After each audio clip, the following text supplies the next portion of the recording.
And so, because Martin Luther came to the church door, documents in hand, hammer and nail, and brought his dream out of his belly and into reality, our world changed.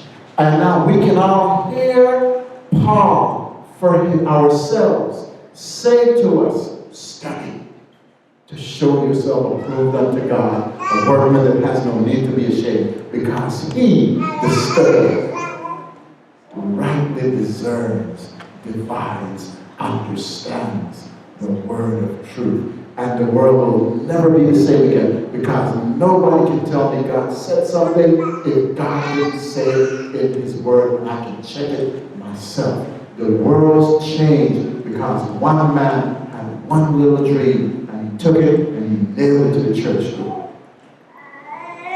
What is it, my friends, that's in you, that's in me, that if we will allow God to usher out of us and into our reality, what do we have to lift and to change us and our world?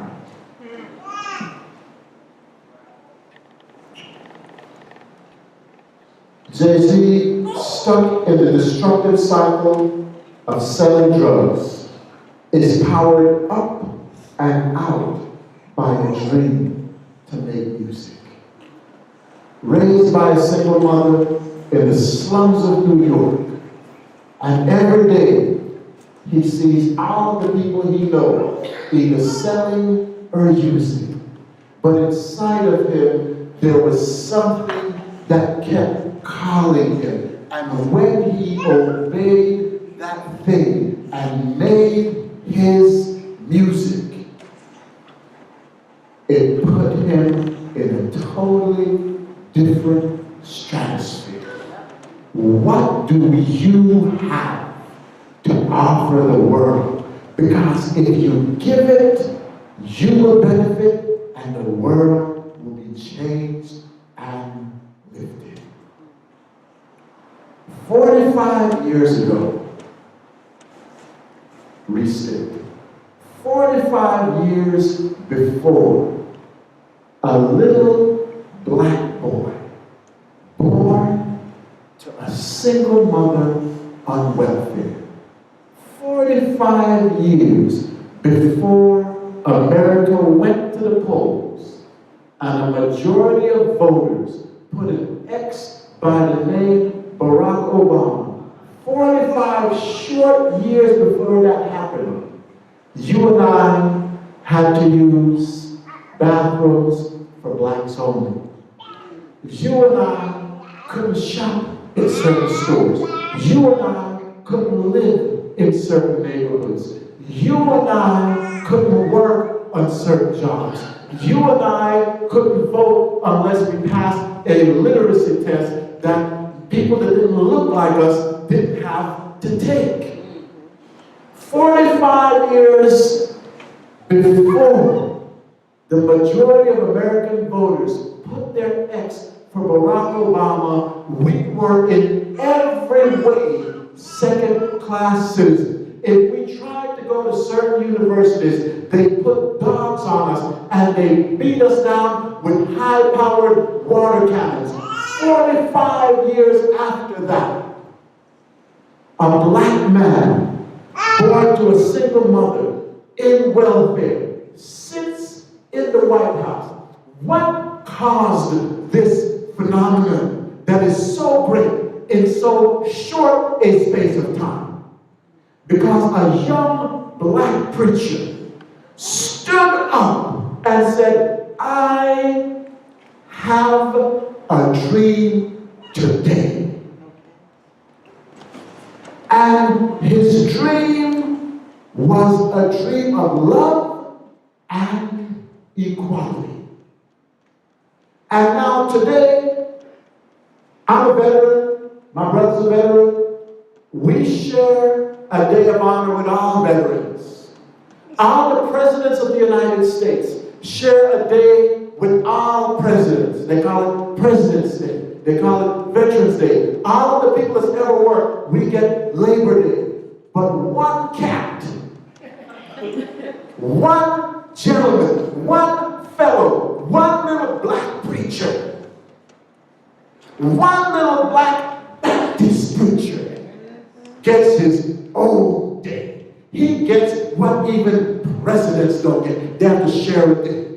All right. Why does he get a day? And why can a Barack Obama sit in the White House? Because somebody had a God-breathed, God-given, God-ordained dream in their belly, and they stood up and said, I have a dream today. You may put the dog on me. You may not allow me to go to your school. You may not let me work at your bank. You may not let me rent in your building. But you can oppress me, but you can't suppress the dream that's in me. Yes. You may keep Yes. me down in my body, Hallelujah. but you can't have my mind. All right. You can't have my hope. Hallelujah. You can't have my dream, because what God has given to me, you cannot have. All right, all right. You may lash my back as you lash the backs of my ancestors, but my soul, my heart, my spirit, my dream, my expectation, I can't let you have it. All right, all right, all right. Why can't I let you have it? Because even though you treated me the way you treated me, my dream is not for me. It's for me and you. All right. Because Yes. the chains you bind me with, you attach yourself to. And so while I am in chains, we are in chains together. All right, all right. Isaiah 37:5, we should get some Bible with here. And Joseph dreamed a dream, and he told it his brethren, and they hated him yet the more. Allow me a point. You cannot have your God-given, God-breathed, God-ordained dream if you need everybody to agree. If you need everybody to say, oh baby, that's so beautiful, that's so wonderful, you can't have your dream. Because your dream made people look at themselves. And when they look at themselves, they might not like what they see because they know they have a dream, but they have not the courage to live the dream. You can't have your dream if you need people to accept you.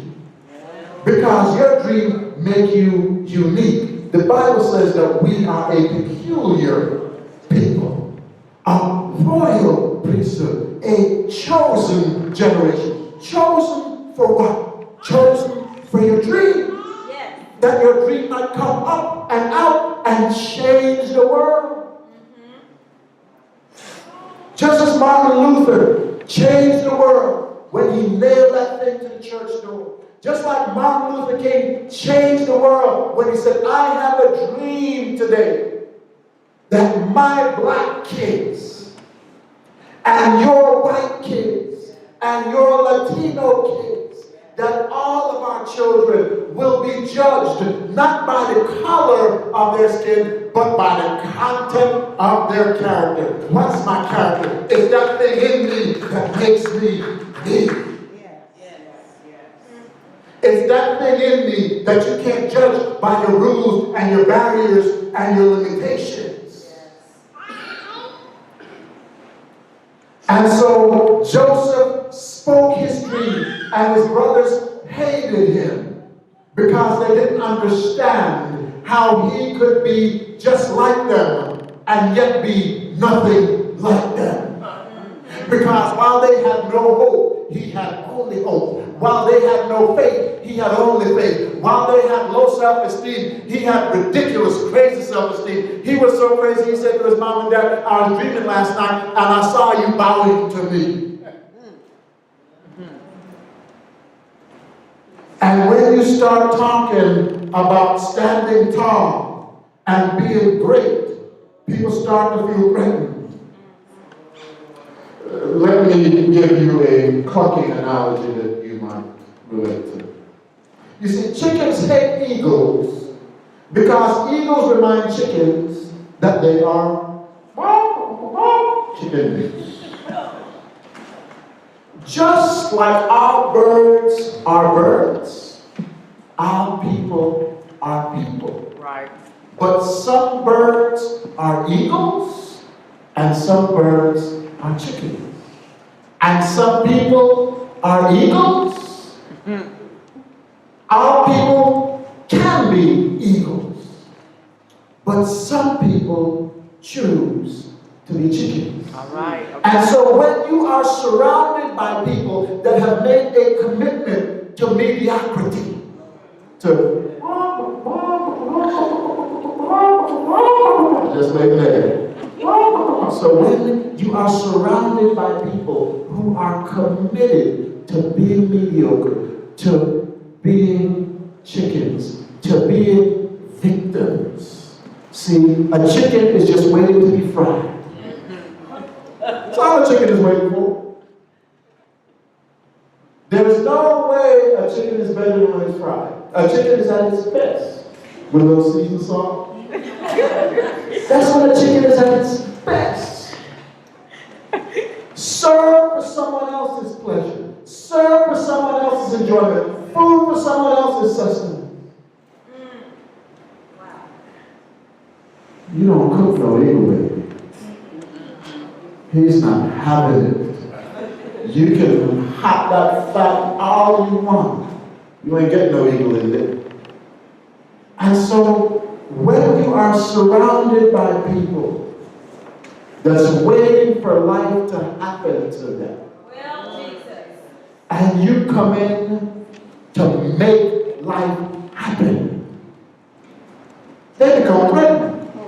They have to destroy you because looking at you convicts them of the low state in which they live their lives. So when Joseph stood up and says, I'm an eagle, all the chickens started to lose their little chicken mind.